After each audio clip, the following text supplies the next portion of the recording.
This is, to me, one of the most missed opportunities when it comes to a lot of different areas that I see missing. People don't do enough push work, and it starts with a good, solid, correct, standard push-up. And that's going to translate to a better dip. It's going to translate to a better strict press overhead. It's going to translate to a better handstand push-up. And if you're doing poor push-ups consistently, it's going to translate into poor position with those higher level skills as well. Another thing that's really important, it's not only building the correct muscle group activation, like getting that muscle strong, it's also the pattern that we're trying to get across. The more reps you do, and I think this is very similar with anything, you want people to be taking the load off the bar and working with basically no weight to kind of work on their snatch pattern or work on their clean pattern. Mm-hmm. The more you can get your body to understand what the pattern's supposed to feel like, your body will naturally start to take over time. And if you've taught your body poor position and poor technique time and time again, that's what your body's going to revert to.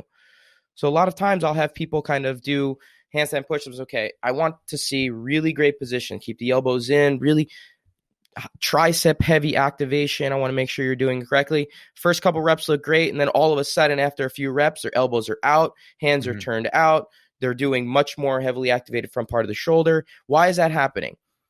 They know they need to stay in. It's happening because they've built this pattern in their body for doing poor reps for so long that as soon as fatigue sets in, they revert exactly back to what they're accustomed doing.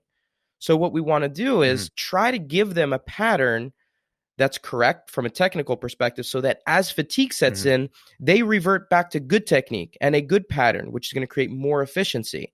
So what we need to be doing is starting with a good push-up. If the good push-up has a pattern in place that is correct, once fatigue sets in, they will consistently revert back to good technique, good efficiency, and it'll lead to more output.